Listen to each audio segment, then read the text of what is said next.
အားလုံးပဲမင်္ဂလာပါကျွန်တော်တို့ရဲ့ CK test ကနေပြီးတော့ပြန်လည်ကြိုဆိုလိုက်ပါတယ်အဲ့တော့ဒီနေ့မှာပြပြပေးမယ့်အကြောင်းအရာလေးကတော့ဗာလေးလဲဆိုတော့ကျွန်တော်ဒီမှာ MSI Gaming လေးပေါ့နော်အဲ့ဒီ Gaming လေးမှာကျွန်တော်တို့ဒါ RGB ပါတဲ့ LED ပေါ့နော် flash လေးတွေအဲ့ကောင်လေးတွေကိုကျွန်တော်တို့ကဒါပုံသေးလားပေါ့နော်ပုံသေးပါတာလားဆိုပုံသေးမဟုတ်ဘူးအဲ့ကောင်လေးတွေကျွန်တော်တို့က setting ချိန်လို့ရတယ်အဲ့ဒါကိုကဘယ်အကြောင်းကြိုက်လဲပေါ့နော်ကိုဒီညာမှာဟာလာအနီဆိုလို့ရှိရင်လည်းအနီအစိမ်းဆိုရင်လည်းအစိမ်းအပြဆိုရင်လည်းအပြအလိမ္မော်ဆိုရင်လည်းလိမ္မော်ဟာလာအခုမြင်နေရတယ်ဒီလိုမျိုးလေးသူရောင်စုံပေါ့နော်ဒါသွားနေတယ်အဲ့လိုသွားနေတဲ့ပုံစံမှာကိုကဟာလာ moving ပေါ့ဟာလာဟိုရွေ့နေတဲ့ပုံစံမျိုးလေးတွေဘယ်လိုမျိုးကိုပြောင်းမလဲအဲ့လိုပြောင်းတဲ့ပြောင်းနည်းလေးကိုကျွန်တော်ဒီဗီဒီယိုလေးမှာကျွန်တော်ပြသွားမှာဖြစ်ပါတယ်เนาะအဲ့တော့အားလုံးပဲ like ကြည့်လိုက်ရအောင်အဲ့ကျွန်တော်တို့တွေကအဲ့ဒါလေးပြောင်းဖို့အတွက်ဆိုလို့ကျွန်တော်တို့ start လေးကိုချက်သွားမယ်သွားပြီးလို့ရှိရင်တော့ကျွန်တော်တို့ เนาะ SD ဒီမှာเนาะ ST series GG ဆိုတဲ့ဥစ္စာလေးရှိရเนาะအဲ့ကောင်လေးကဟိုဒီ installation မလုပ်ရသေးဘူးဆိုလို့ကျွန်တော်တို့ installation လုပ်ဖို့အတွက်ကိုကျွန်တော်တို့ Google Chrome ချက်သွားမယ်ချက်သွားပြီးလို့ရှိရင်တော့ကျွန်တော်တို့ဒီမှာเนาะ ST series GG ဆိုကျွန်တော်တို့ဒီကောင်လေးနဲ့ကျွန်တော်တို့ဖွင့်လိုက်ပြီးလို့ရှိရင်တော့ကျွန်တော်တို့ဒီမှာဒီကောင်လေးကိုကျွန်တော်တို့သွားမယ်เนาะဒီ website လေးတော့ဝင်လာဝင်ပြီးသွားလို့ရှိရင်ကျွန်တော်တို့ window အတွက်ဆိုwindow ပေါ့နော်ဒါ macOS solution တော့ macOS ပေါ့ဒါ free download ဆွဲပြီးတော့ကျွန်တော် installation လုပ်ပေးလိုက်เนาะကျွန်တော်ဒါ installation လုပ်ပြီးသွားရဲဆိုတဲ့အတွက်ကြောင့်ကျွန်တော်မပြတော့เนาะအဲဒါကတော့ဒါ window အတွက် solution တော့ဒီမှာပေါ့နော်ဒါ macOS အတွက် solution တော့ဒီကောင်လေးပေါ့အဲကောင်လေးကို down ပြီးလို့ရှိရင်တော့ installation လုပ်လိုက်ပေါ့လုပ်ပြီးသွားပြီဆိုလို့ရှိရင်တော့သူလုပ်သွားပြီဆိုလို့ရှိရင်ကျွန်တော်တို့ဒီ app လေးကိုပေါ့နော်ချက်သွားပြီးတော့ဖွင့်လိုက်မယ် Stitch Series GG ပေါ့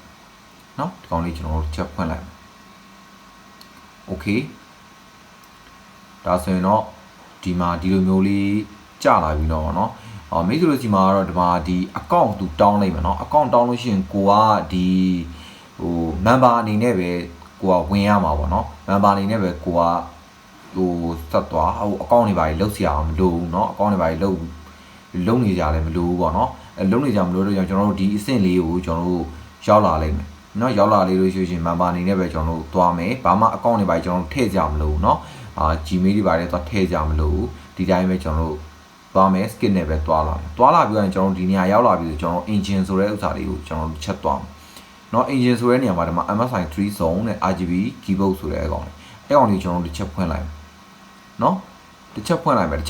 လို့ကျွန်တော် default နေရာမှာကျွန်တော်တို့ဒီမှာအနီဆိုရင်အနီဟလာဒီမှာအစိမ်းဆိုအစိမ်းဘဝမှာအပြဆိုပြအဲ့ဒီပုံစံမျိုးလေးကကျွန်တော်ဒီ keyboard မှာလေအဲ့ပုံစံလေးတိုင်းပဲဟုတ်ပြီเนาะအဲ့ဒီပုံစံမှာကျွန်တော်တို့ကဒီမှာပေါ့เนาะဒီမှာ study move ဆိုတဲ့ဥစ္စာလေးရှိတယ်အဲ့တော့ study move ဆိုတဲ့ဥစ္စာလေးကျွန်တော်တို့က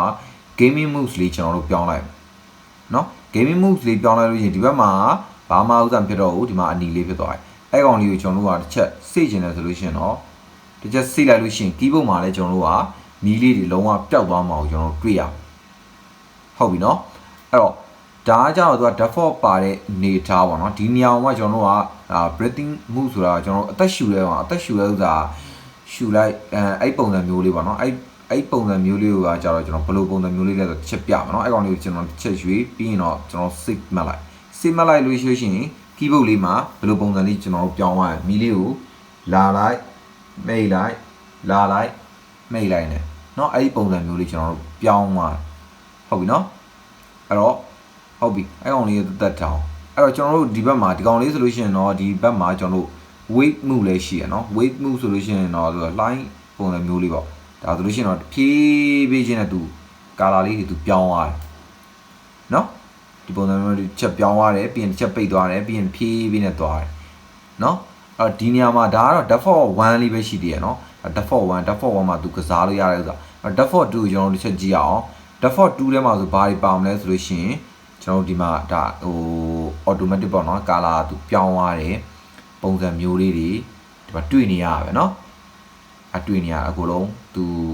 RGB အနေနဲ့သူပြောင်းနေရပါเนาะအဲ့ဒါမှပြောင်းနေတဲ့ဥစ္စာမှာကိုကဒီမှာကိုကြိုက်တဲ့ဥစ္စာလိုမျိုးကိုပြောင်းခြင်းတဲ့ solution ပေါ့เนาะဒီမှာဒါကတော့ weight move ပေါ့ weight move နဲ့ကျွန်တော်တို့သွားလိုက်မယ်ပဲဒါ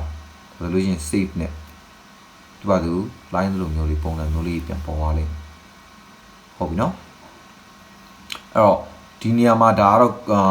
default 3 default ဒီမှာကတော့ default 1 2 3 4ထိရှိရနော်ကိုအဲ့ဒါကိုကိုစိတ်ကြိုက် adjustment လုပ်လို့ရတယ်နော်ကိုစိတ်ကြိုက်ချိန်ကြီးလို့ရတယ်ကိုကြိုက်သလိုမျိုးကြိုက်တဲ့ပုံစံမျိုးလေးနဲ့ဟာလားကိုတွားလို့ရတယ်အဲ့တော့ default 4ကိုတွားမလား4ကိုတွားမယ်ဆိုလို့ရှိရင်တော့ပုံစံမျိုးတစ်မျိုးပေါ့ပြောင်းသွားမယ်နော်ဒါအဲ့တော့မှမဟုတ်သူပါတဲ့အတိုင်းမှမဟုတ်ဘူးကိုတိုင်းရောကိုပေါ့နော်စိတ်ချက်ဒီ keyboard မှာဟလာဟို design လေးတွေဟိုပေါ့နော်ဒီအချမ်းလိုက်လေးပေါ့နော်ကိုလုတ်ချင်တယ်လုတ်လို့မရဘူးလားဆိုလို့ရှိရင်ရတယ်နော်ရတယ်အဲ့တော့ဘယ်လိုလုပ်မလဲဆိုကျွန်တော်တို့ဒီဘက်မှာနော်ဘယ်ဘက်အောက်ချမ်းသားလေးမှာကျွန်တော် new ဆိုတာလေးရှိရသလားအဲ့ new ဆိုတာလေးတစ်ချက်သွားမယ်ဆိုလို့ရှိရင်တော့ဒါကတော့ name လေးပေါ့ကို name လေးတစ်ခုပါဟလား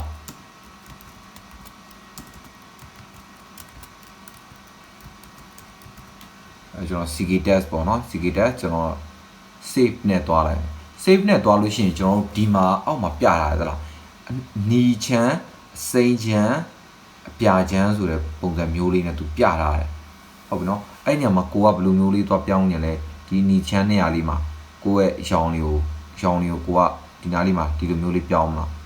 နော်ဒီလိုမျိုးလေးကိုဘယ်လိုရောင်ပြောင်းမလဲပေါ့နော်ဒီရောင်ပြောင်းမယ်ဆိုလို့ရှိရင်တော့ကိုက okay ဒီမှာကျွန်တော် close ပေးလိုက်မယ်နော် keyboard ကိုလည်းတစ်ချက်ကြည့်မယ်နော် keyboard မှာဘယ်လိုရောင်ပြောင်းသွားမလဲဆိုတာလေနော် keyboard မှာပြီးရင်တော့ကျွန်တော်စေ့ရမယ်နော်တစ်ချက်စေ့လိုက်ရောင်ပြောင်းသွားပြီနော် keyboard မှာနော် keyboard မှာရောင်ပြောင်းသွားပြီဟုတ်ပြီနော်အဲ့လိုမျိုးနဲ့လဲကိုကဒါ keyboard ဟိုဒီ RGB lighting လေးတွေကိုကျွန်တော်တို့ပြောင်းလို့ရတယ်ပေါ့နော်အဲ့တော့ဒီ video လေးမှာတော့ကျွန်တော်ဒါဒီ gaming လေးပေါ့နော် gaming လေးမှာရှိတဲ့ဒီ keyboard လေးမှာ LED လေးတွေကိုကျွန်တော်ဘယ်လိုပြောင်းသွားလဲဆိုတာလေးကိုမျှဝေသားပါဖြစ်ပါတယ်เนาะအဲ့တော့နောက်များမှာလည်းကျွန်တော်ဘယ်လိုပုံစံမျိုးလေးတွေဘယ်လို setting လေးတွေဘယ်လိုချလဲဆိုတာကို laptop